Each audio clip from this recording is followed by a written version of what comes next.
Bienvenue et rebonjour sur votre numéro Zoom Agro. Sur le numéro précédent, nous avons parlé de l'étude du sol. Aujourd'hui, nous allons parler concrètement des différents types de sols. Et nous allons d'abord commencer par le sol argileux.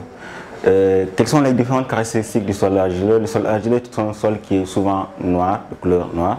C'est un sol aussi qui est souvent compact quand il est vraiment sec, quand il n'y a pas d'eau. C'est un sol aussi qui, on peut dire en quelque sorte, si ça manque d'eau, ça devient vraiment sec.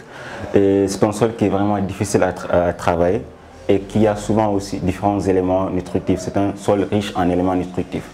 Sur ce type de sol argileux, par exemple, il est possible de faire différents types de cultures, mais par contre, il n'est pas recommandé de faire certains types de cultures.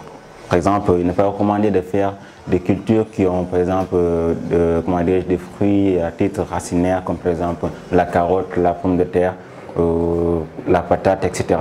Donc pourquoi? Parce que tout simplement, comme c'est un sol qui est un peu compact, ça peut empêcher le développement de ces fruits, comme par exemple la carotte. Alors qu'il est possible, par exemple, de faire différents types de cultures comme le gombo, comme par exemple le poivron, la tomate, etc.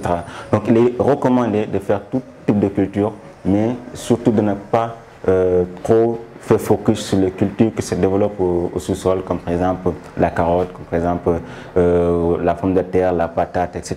Tout ce qui développe au sous-sol, le navet par exemple. Donc c'est un type de sol qui a cette caractéristique, qui est vraiment riche en éléments nutritifs. C'est un type de sol aussi, comme je l'ai dit, qui est noir, etc. et qu'on trouve un peu partout, par exemple au Sénégal, mais aussi en Afrique. Par exemple, on peut le trouver dans les zones comme Pout, Palal, etc. Et aussi, j'ai dit que c'est un type de sol noir.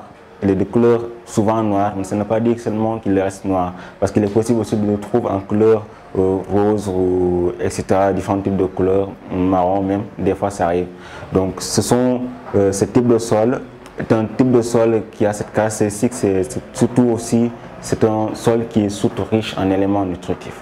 Donc ce qui veut dire par exemple aussi, même s'il est riche en éléments nutritifs, il faudra d'abord faire cette étude de sol qu'on a dit dans le numéro précédent.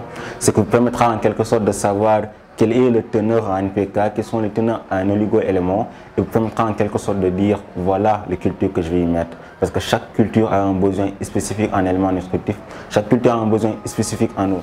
Donc si on connaît au préalable quels sont les éléments nutritifs qui existent au niveau de votre sol, au niveau de ce type de sol argileux, vous pourrez savoir à quelle quantité apporter de l'humus, à quelle quantité apporter de la matière organique pour après à terme espérer atteindre les résultats escomptés. Car vous donnerez concrètement à votre culture les différents éléments dont il a besoin.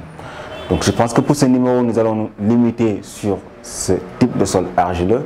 Et sur le prochain numéro, nous allons parler des types de sols sablonneux et voire même après le type de sol sablonneux, etc., calcaire, minifère.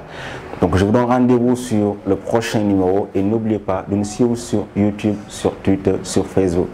Je vous remercie.